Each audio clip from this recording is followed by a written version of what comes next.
Welcome back to Xbone, where we break down personal finance in a way that's simple and actionable. If you're looking to save money fast, you've come to the right place.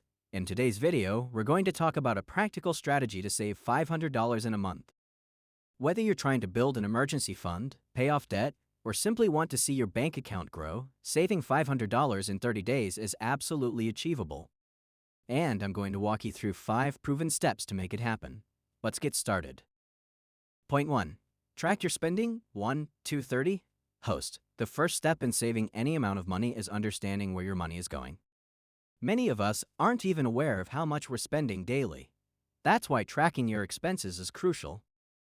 Start by reviewing your bank statements, credit card transactions, or using a budgeting app like Mint or Yanab. Begin categorizing your expenses. You'll be surprised by how much small, seemingly insignificant purchases can add up. For example, that $5 coffee every morning, that's $150 a month. Track every expense for at least a week and you'll start to notice patterns where you can cut back. Set a budget for each category like groceries, entertainment, or dining out, and make sure you stick to it. This will give you clarity on areas where you can easily trim your spending to free up cash for saving. Point 2. Cut back on non-essential expenses. 230. 4. Host. Once you've tracked your spending, it's time to make some cuts. Now, I'm not saying you need to live like a hermit, but taking a hard look at your discretionary spending can help you find some easy savings. Start with the non-essentials, things like eating out, subscriptions, or impulse purchases.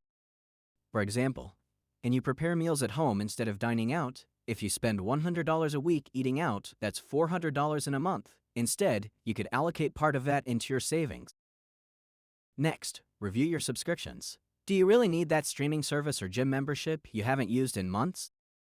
Eliminating or downgrading unnecessary subscriptions can save you anywhere from $10 to $50 a month. Point 3. Automate your savings. 4. 530. Host. Saving money isn't just about restricting yourself. It's also about automating the process. Set up an automatic transfer from your checking account to a savings account every payday. Even if it's just $50 or $100 at first, it's important to prioritize saving before you spend. The key here is consistency. If you pay yourself first, you'll reduce the temptation to spend what you should be saving. Automating your savings also eliminates the mental effort of deciding whether or not to save each month. Over time, the set it and forget its strategy will help you reach that $500 goal without much effort. Point 4. Increase your income. 530. 7. Host. Now, let's talk about bringing in more money. Sometimes saving alone isn't enough to hit your goals. If you're serious about saving $500 in a month, consider finding ways to increase your income. You don't need to take on a second full-time job, but there are countless side gigs you can explore. For example, you could drive for Uber or Lyft, take on freelance work, tutor, or even sell items you no longer need on platforms like eBay or Facebook Marketplace. Let's say you find a freelance gig that brings in $200 extra a week. That's $800 extra by the end of the month. Just like that, you've reached your $500 savings goal with room to spare. Be creative and think about what skills or resources you have that could generate extra cash. Point 5. Review your fixed expenses. 7. 830.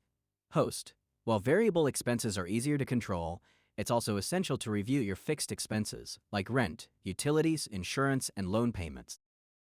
These are often the biggest chunks of your budget, but with a bit of planning, you can save here too. First, look at your insurance. Are you paying for more coverage than you need?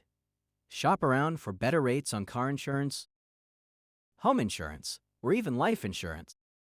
Sometimes, switching providers or adjusting your coverage can save you hundreds of dollars annually. Next, consider renegotiating contracts on things like your cell phone plan or internet service. With so many options available today, you might be able to find a plan that's equally effective, but at a lower cost. Even small changes can have a big impact. Bonus tip: sell unused items. 830. 930. Host. Here's a bonus tip that many overlook: selling unused items around your house. Over time, we accumulate so much stuff that we no longer need: clothes, furniture, gadgets, or even books. Why not turn those items into cash? Consider listing these items on local selling apps like OfferUp, Poshmark, or Craigslist. You'd be amazed at how quickly you can sell things you don't use. Even a few items sold each week can easily add up to $100 or more by the end of the month. And let's face it, decluttering can be refreshing, both for your space and your wallet. Conclusion: 930, 10 host. So, there you have it, 5 proven ways to save $500 in a month. Track your spending, cut back on unnecessary expenses, automate your savings, consider ways to increase your income, and review your fixed expenses. Plus, don't forget the power of decluttering and selling unused items. By following these steps consistently, you'll be well on your way to building your savings. Remember, financial success isn't about making huge sacrifices or overnight changes. It's about making smarter choices every day. If you found this video helpful, don't forget to like, subscribe, and hit the notification bell so you never miss a tip that can help you take control of your finances. I'd love to hear from you. What are some strategies you've used to save money fast? Leave a comment below, and as always, thanks for watching.